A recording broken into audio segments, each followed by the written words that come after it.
प्रधानमंत्री नरेंद्र मोदी जी आज चीन में एससीओ बैठक के बाद वापस भारत के लिए निकल चुके हैं।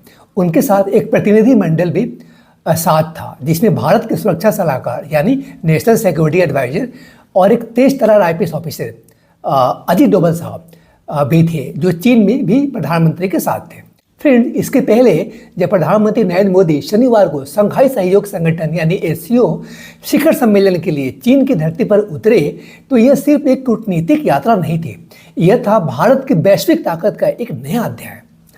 चीनी राष्ट्रपति शी जिनपिंग के साथ उनकी मुलाकात में भारत चीन संबंधों को नई ऊंचाइयों तक ले जाने की बात हुई। यह वह समय है फ्रेंड्स, जब भारत और अमेरिका के बीच तनाव चरम पर है, क्योंकि अमेरिका ने भारतीय सामानों पर भारी शुल्क थोप दी है। लेकिन इस चमकते डिप्लोमेटिक मंच के बीच एक ऐसी कहानी उभरती है फ्रेंड्स, जो भारत के साहस और संप्रभुता की गाथा को गुंजायमान करती है। यह है अजीत डोभाल की कहानी। भारत के सुपर कॉप कह लीजिए या सुपर स्पाई भी कह सकते हैं, जिन्होंने आज से 5 साल पहले कोरोना पीरियड में इसी एससीओ समिट में, जिसको चेयर रूस कर रहा था उस समय, दुनिया को दिखाया कि भारत अपने सम्मान से कभी समझौता नहीं करता। तो आखिर अजीत डोभाल ने ऐसा क्या किया कि इससे भारत का सर और ऊंचा हुआ, और उनके इस कार्य के लिए रूस ने भी, जो चेयर कर रहा था उस मीटिंग को, रूस ने भी बहुत तारीफ करी।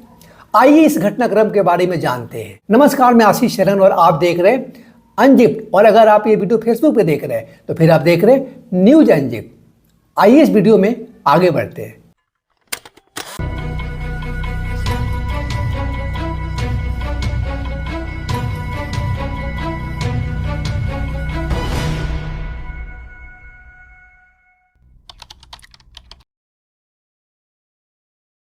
सितंबर 2020 कोविड-19 महामारी का दौर, विश्व कूटनीति वर्चुअल मंचों पर सिमट चुकी थी। मतलब मिलना जुलना बंद था, तो कोई भी मीटिंग वर्चुअली होता था, वीडियो कॉन्फ्रेंसिंग के थ्रू।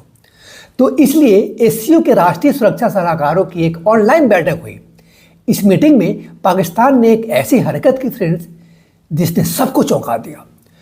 उनके प्रतिनिधि डॉक्टर मोहित यूसुफ ने एक ऐसा राजनीतिक नक्शा पेश किया जिसमें भारत के अभिन्न जम्मू कश्मीर और जूनागढ़ को पाकिस्तान का हिस्सा दिखाया गया। यह नक्शा एससीओ के नियमों को ठेंगा दिखा रहा था, जो द्विपक्षीय विवादों को बहुपक्षीय मंचों पर लाने की सख्त मनाही करता है। भारत ने तुरंत अपनी आपत्ति दर्ज की। रूस, जो उस बैठक का सभापति था यानी जो चेयर कर रहा था, ने पाकिस्तान को बार बार चेताया कि नक्शा हटाओ, मगर पाकिस्तान टस से मस नहीं हुआ।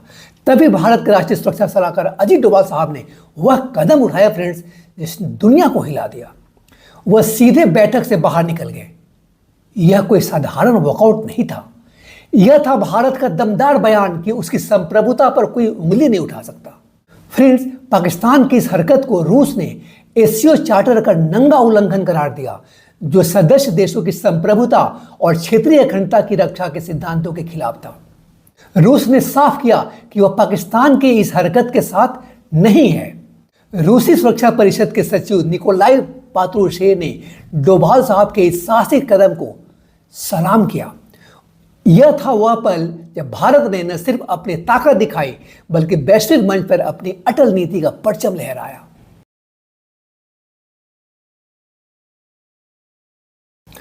अजीत डोभाल का वह ऐतिहासिक वॉकआउट सिर्फ एक बैठक से बाहर निकलना नहीं था, बल्कि यह संदेश था कि भारत अब किसी भी अंतर्राष्ट्रीय मंच पर अपनी संप्रभुता से जुड़ी खिलवाड़ बर्दाश्त नहीं करेगा।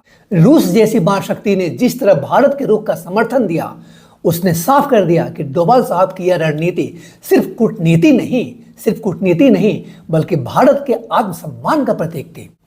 आज जब प्रधानमंत्री नरेंद्र मोदी साहब चीन की धरती पर वैश्विक नेताओं से मिल रहे हैं और भारत अमेरिका रिश्तों में तनाव चरम पर है, ऐसे समय में डोभाल साहब की वह दृढ़ता हमें याद दिलाती है कि भारत की विदेश नीति केवल समझौतों पर नहीं, बल्कि साहस और आत्मसम्मान पर खड़ी है।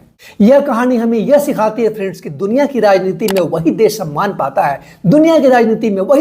पाता है जो अपनी अस्मिता और अखंडता की रक्षा के लिए खड़ा होने का साहस रखता है।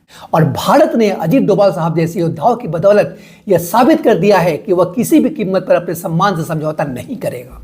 तो फ्रेंड्स, यह सिर्फ एक वॉकआउट नहीं था, यह था भारत का गर्जन, यह था भारत का आत्मसम्मान और यह था भारत की नई वैश्विक पहचान।